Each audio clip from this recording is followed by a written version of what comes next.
Buenos días, mi nombre es Manuel Franco, residente de primer año de posgrado de urología del Hospital Vargas de Caracas. El tema a desarrollar se titula Infecciones urinarias, diagnóstico y manejo de la infección del tracto urinario baja no complicada. El contenido del mismo está dado por definiciones relacionadas a la infección del tracto urinario, epidemiología, etiología, patogenia, clasificación, diagnóstico y manejo de la infección del tracto urinario baja no complicada. Primero que todo debemos definir qué es una infección del tracto urinario. El primer consenso venezolano de infecciones urinarias de 2011 la define como la presencia de microorganismos patógenos en el tracto urinario. A su vez, otras literaturas como el Campbell la define como la respuesta inflamatoria del urotelio a una invasión bacteriana que puede estar asociada a bacteriuria y piuria. Y la bacteriuria a su vez se define como la presencia de 100.000 unidades formadoras de colonias de un microorganismo en 2 cultivos consecutivos realizados con un intervalo de 24 horas o más, sin síntomas compatibles con infección urinaria. Y la piuria se define o se diagnostica cuando hay 10 o más leucocitos por campo por milímetros cúbicos de orina. Es importante resaltar que una bacteriuria sin piuria sugiere colonización, mientras que una piuria sin bacteriuria habría que hacer evaluaciones para descartar que no estemos ante una tuberculosis, cálculos o cáncer. Siguiendo con las definiciones, es de importancia resaltar si estamos ante una infección o una infección urinaria recurrente. Y la infección no es más que el primer episodio de infección de las vías urinarias. Y las infecciones recurrentes se pudieran definir como la recurrencia de infecciones con una frecuencia de al menos 3 infecciones urinarias anuales o 2 infecciones en los últimos 6 meses. Estas infecciones recurrentes pudieran ser por reinfección o infección persistente. La reinfección no es más que la presencia de una infección recurrente causada por diferentes bacterias provenientes del exterior del tracto urinario.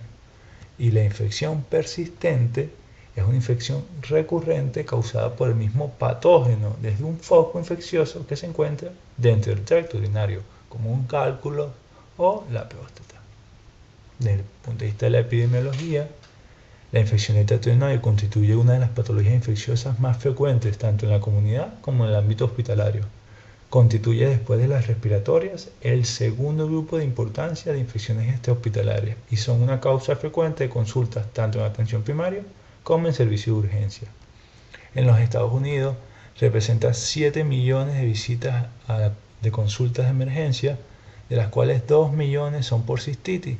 El 15% de la antibiótico-terapia prescrita o indicada se debe a infecciones urinarias, lo cual genera un gasto anual de $1.000 millones. Las infecciones del tracto urinario son causantes de 100.000 hospitalizaciones al año y del 40% de todas las infecciones nosocomiales.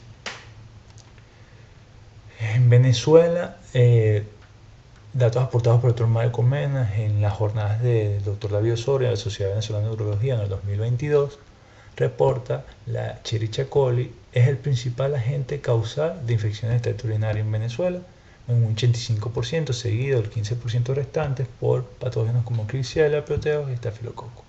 Y desde el punto de vista de la resistencia local, las fluoroquinolonas tienen hasta un 43,7% de resistencia y las ampicilinas un 73,9%. En cuanto a la frecuencia de infecciones urinarias, esta va a variar según el sexo y la edad. Antes de los 3 meses de edad, la infección del tracto urinario se presenta en varones en un 3,7%, mientras que en las mujeres lo hace, o en el sexo femenino lo hace en un 2%. De allí en adelante la incidencia cambia, se presenta en un 3% en el sexo femenino y en 1,1% en masculino.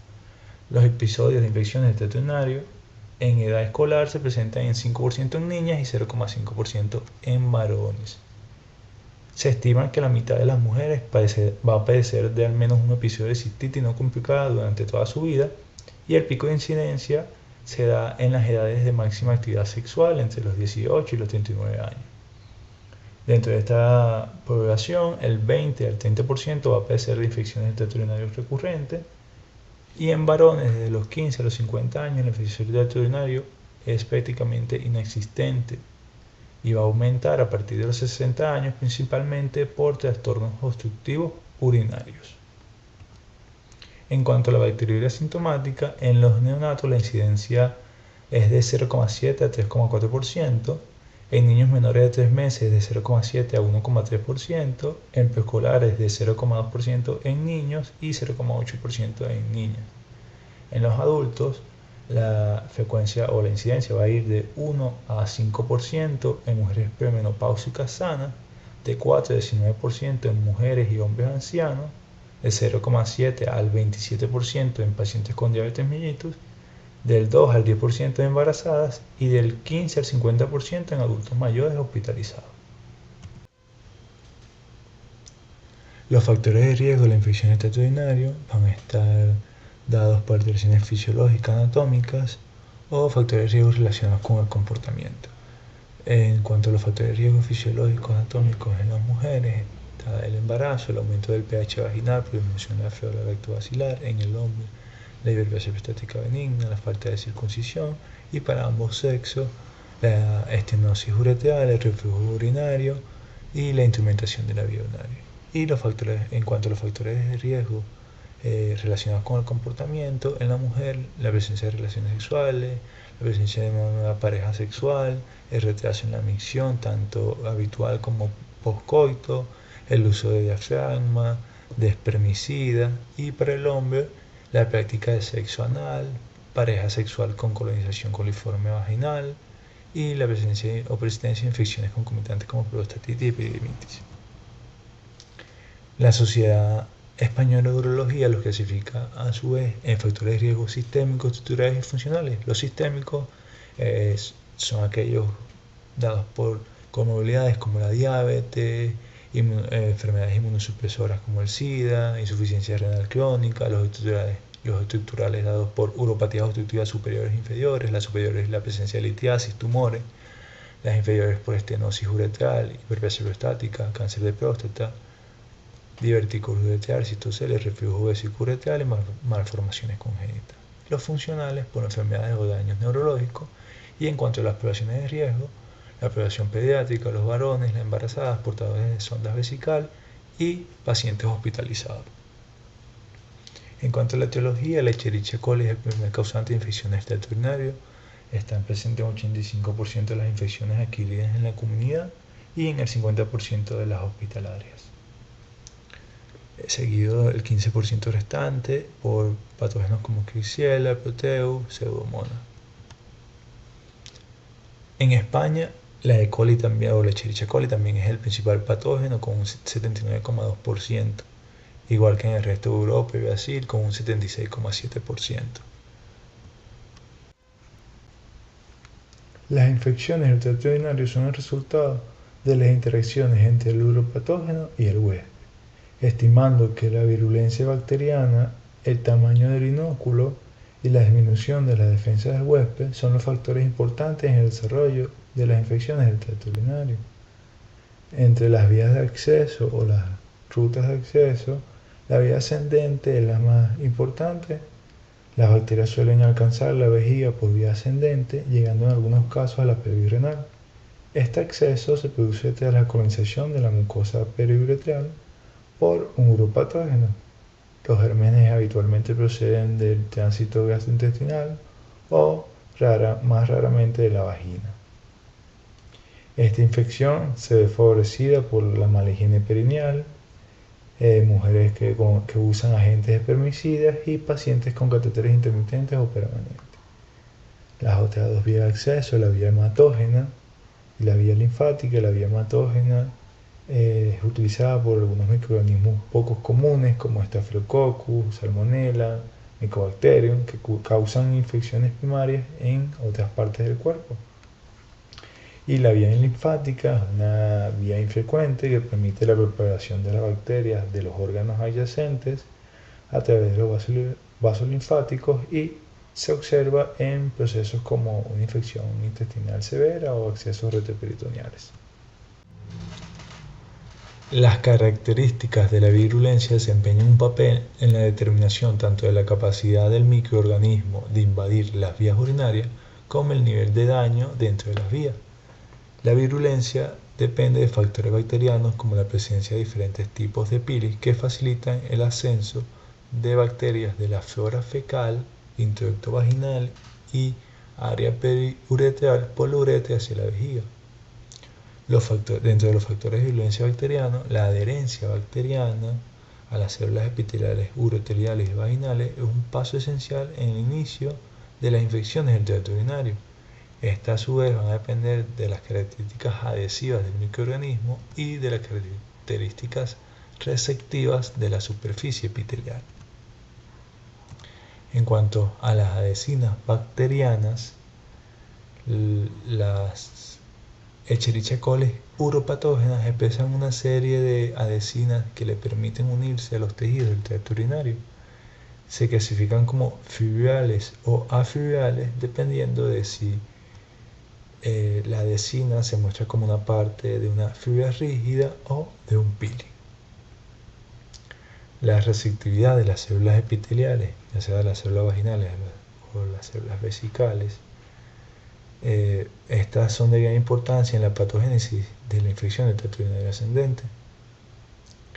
En pacientes con infecciones del tracto urinario recurrentes, las cepas uropatógenas se adhieren con mayor facilidad a las células vaginales que a las pacientes control, y existirán cambios en la adhesividad dependiendo del ciclo hormonal y del embarazo.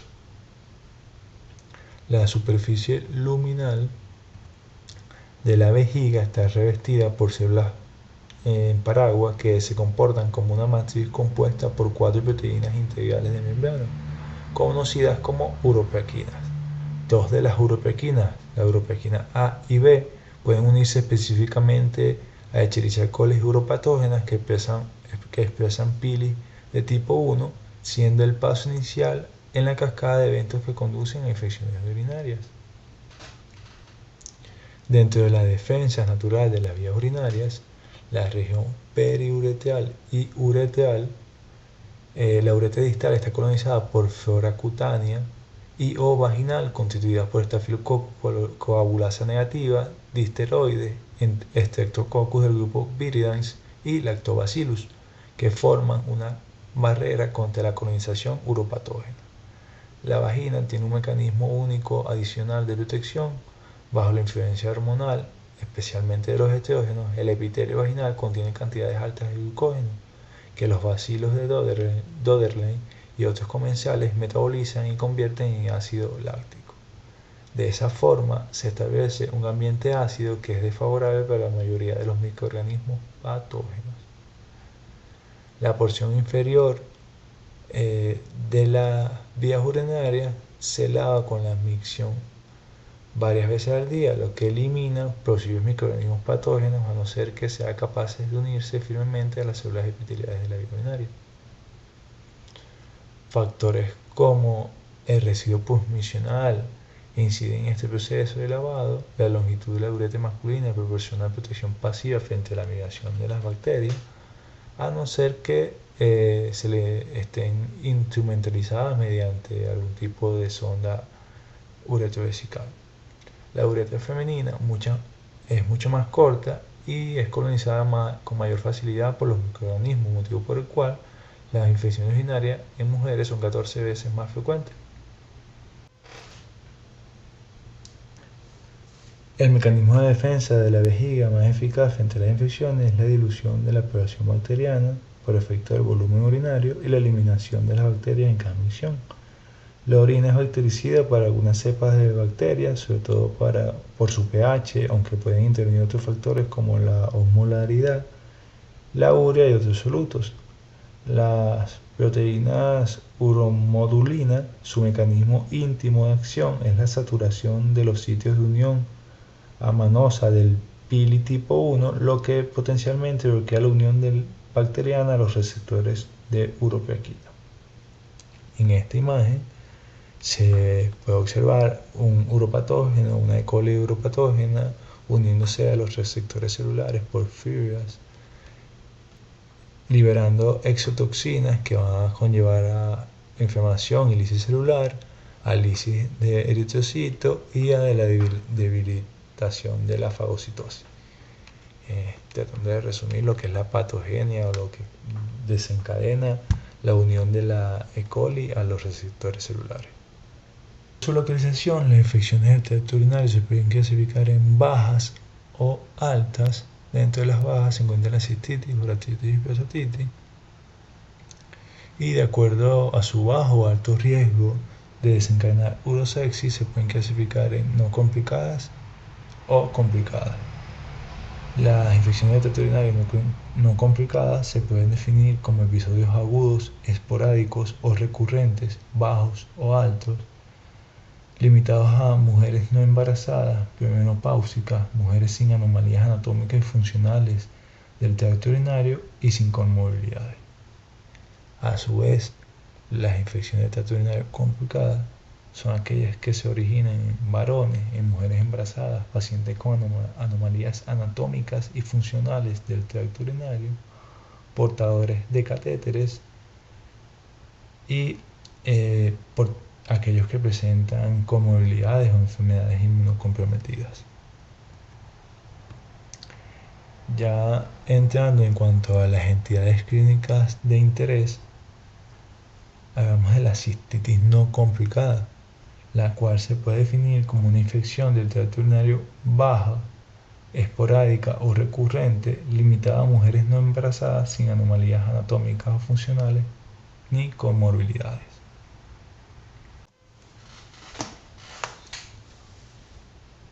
En cuanto a las manifestaciones clínicas, los síntomas más frecuentes son la disuria en un 92,8%, la frecuencia y urgencia miccional en un 91,9% y 86,7% respectivamente, y otros síntomas menos frecuentes sería el tenesmo vesical y dolor suprapúbico.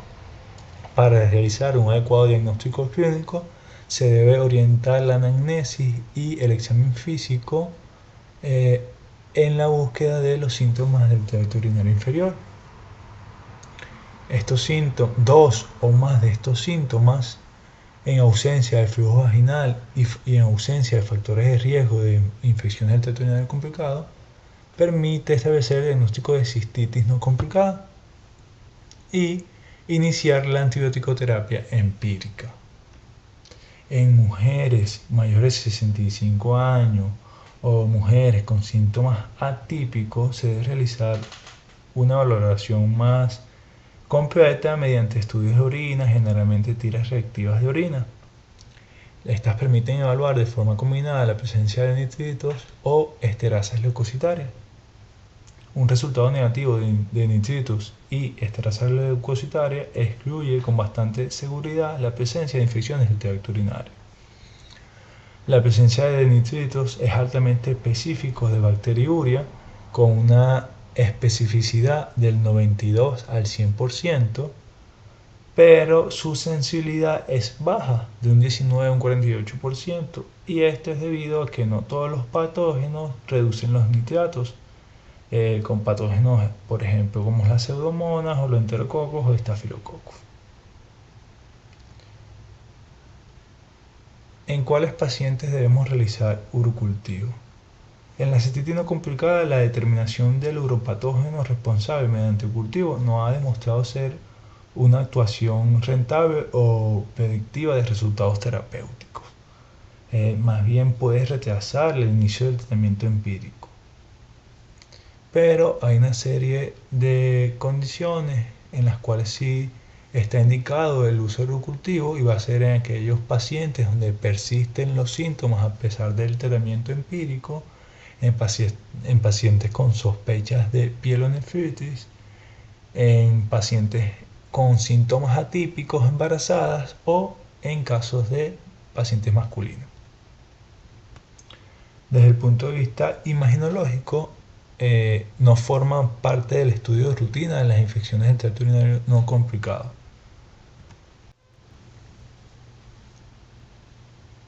Antes de iniciar el tratamiento de la cistitis no complicada se debe tener certeza del diagnóstico. Se debe analizar los patrones de resistencia a la operación e individualizar el paciente. Se debe considerar el inicio de un tratamiento antibiótico empírico en los casos de una elevada sospecha de cistitis no complicada.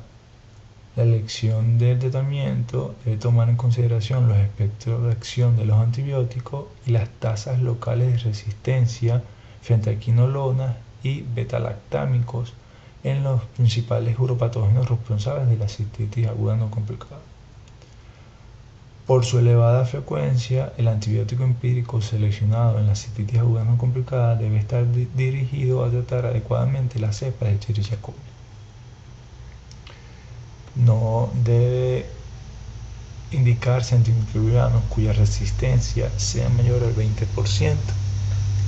En base a esto, las diferentes guías, la Sociedad Europea de Urología, la Sociedad Americana de Urología, establecen como tratamiento de primera línea la fosfomicina y la nitrofurantoína, las cuales han demostrado una elevada sensibilidad frente a la Escherichia coli. Entonces, las guías de la Asociación Europea de Urología establecen como una recomendación fuerte la fosfomicina y la nitrofurantoína como tratamiento de primera línea para las cistitis no complicadas en mujeres, y también como recomendación fuerte no utilizar aminopenicilinas y fluoroquinolonas para tratar la cistitis no complicada. En cuanto a la dosificación y los esquemas de tratamiento, la fosfomicina se debe indicar 3 gramos dosis única, la nitrofurantoína, dependiendo si es de liberación prolongada o no, se va a indicar en casos de no ser de liberación prolongada de 50 a 100 miligramos 4 veces al día por 5 días, y en los casos de ser tabletas de liberación prolongada se indicaría 100 miligramos cada 12 horas o BID por 5 días. Entre las alternativas se encuentran las cefalosporinas como el cefadroxil, 500 miligramos BID por 3 días, y en casos de que la resistencia local sea menor del 20% para el Escherichia coli, se puede indicar trimethoprim unido a sulfametoxazol en 160 y 800 miligramos BID por 3 días. En el 2018, la Asociación Española de Urología nos regala este algoritmo para el manejo de la cistitis no complicada. Entonces, mujeres sanas, sin comorbilidades, sin alteraciones anatómicas y funcionales del tracto urinario, no embarazadas, que cursan con disuria aguda, se debe hacer la primera pregunta: ¿presenta síntomas vaginales? Sí, descartar vulvovaginitis. No, se hace una segunda pregunta: ¿presenta fiebre, dolor lumbar? ¿Estamos ante la sospecha de una pielonefritis? Sí, manejo de la pielonefritis aguda. No, nos preguntamos: ¿presenta 2 o más síntomas de cistitis? Sí, se establece el diagnóstico de cistitis aguda no complicada, se establecen las pautas de antibiótico-terapia empírica, monodosis o pautas cortas. Si posterior al tratamiento persiste la sintomatología, indicación de urocultivo. Se realiza el urocultivo y se establecen las pautas de antibiótico-terapia largas según el antibiograma. Si ante la pregunta de presentar 2 o más síntomas de cistitis, no, el paciente no presenta más de 2 síntomas, presenta síntomas atípicos, le realizamos una tira reactiva de orina que sale positiva, también nos permite establecer el diagnóstico de cistitis aguda. No, el paciente, la tira reactiva sale negativa porque tiene síntomas atípicos, criterio para realizar el urocultivo. Se realiza el urocultivo y se plantean las pautas de antibiótico-terapia según el antibiograma. Si posterior a ese tratamiento el paciente persiste con síntomas, estaría indicado en este momento plantear otros posibles diagnósticos y realizar estudios imaginológicos como un ecosonograma urológico para descartar anomalías genitourinarias.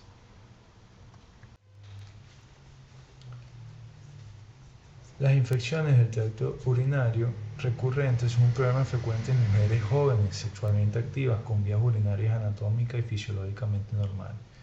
Por lo general se debe a una compleja interrelación entre la cepa infectante y las células epiteliales. El diagnóstico debe ser confirmado mediante urocultivo. Entre las medidas a tomar está evitar factores de riesgo, realizar medidas no antimicrobianas y antimicrobianas. Entonces, ante la presencia de una infección de tracto urinario recurrente, ¿cómo prevenirlo? Lo ideal sería aumentar la ingesta de líquidos, no demorar la micción ni habitual ni postcoital, limpiar o secar el periné de adelante hacia atrás y no llevar ropa ajustada. Dentro de las medidas no antimicrobianas estaría la utilización de profilaxis inmunoactiva en todas las edades, el consumo de cranberry, de manosa y la reposición hormonal en la mujer postmenopáusica, que consiste en la aplicación de estrógenos vaginales no sistémicos. Si todas estas medidas fallan, están también las medidas antimicrobianas, las cuales se basan en el uso de nitrofurantoína o fofomicina. Se va a administrar de forma continua a bajas dosis por un periodo de 3 a 6 meses como profilaxis continua o como profilaxis postcoital. La dosis de administración va a ser la nitrofurantoína de 50 o 100 miligramos una vez al día por 6 meses o 3 a 6 meses y la fofomicina 3 gramos cada 10 días por 3 o 6 meses. Durante el embarazo se puede utilizar antibióticos como la cefalexina o el cefaclor. Entonces, las recomendaciones de la guía de la Sociedad Europea de Urología tienen recomendaciones fuertes en cuanto al diagnóstico de las infecciones del tracto urinario recurrentes, deben ser confirmadas con urocultivo. Se debe utilizar profilaxis inmunoactiva para reducir las infecciones recurrentes en todos los grupos de edades. Se debe utilizar profilaxis antibiótica continua o postcoital para prevenir las infecciones del tracto urinario recurrente cuando las intervenciones no antimicrobianas han fallado. Y para los pacientes con buen cumplimiento se deberá considerar terapia antimicrobiana administrada por el paciente a corto plazo. En cuanto a las bacteriurias asintomáticas, es un hallazgo clínico frecuente caracterizado por la presencia de bacterias en orina sin signos o síntomas subjetivos de infección del tracto urinario. La bacteriuria asintomática aparece aproximadamente, como ya lo habíamos descrito, en un 1 al 5% de las mujeres sanas y puede aumentar un 2 al 10% en mujeres embarazadas y llegar hasta un 50% en ancianos hospitalizados. Dentro de las recomendaciones fuertes dadas por la guía de la Asociación Europea de Urología, establecen que las bacteriurias sintomáticas solamente se tratarían en casos de ser llevados a cabo procedimientos urológicos donde exista ruptura de mucosa o en pacientes embarazadas. Otras asociaciones como la Asociación Americana para las Enfermedades Infecciosas también están a favor de estas recomendaciones. Entonces, en conclusión, la Escherichia coli es el principal agente causal de infecciones del tracto urinario, un 85%. La mitad de las mujeres padecen de al menos un episodio de cistitis no complicada durante toda su vida. Un resultado negativo de nitritos y enterasas leucocitarias excluye con bastante seguridad la presencia de infecciones del tracto urinario. En la cistitis no complicada, la determinación del uropatógeno mediante urocultivo no ha demostrado ser una actuación rentable. La elección de la pauta empírica tendrá en cuenta el espectro de acción de los antibióticos y las tasas locales de resistencia. Recetar fofomicina, nitrofurantoína como tratamiento de primera línea en la cistitis no complicada y tratar las bacteriurias asintomáticas solo en mujeres embarazadas y ante los procedimientos urológicos donde exista ruptura de la mucosa. Muchas gracias.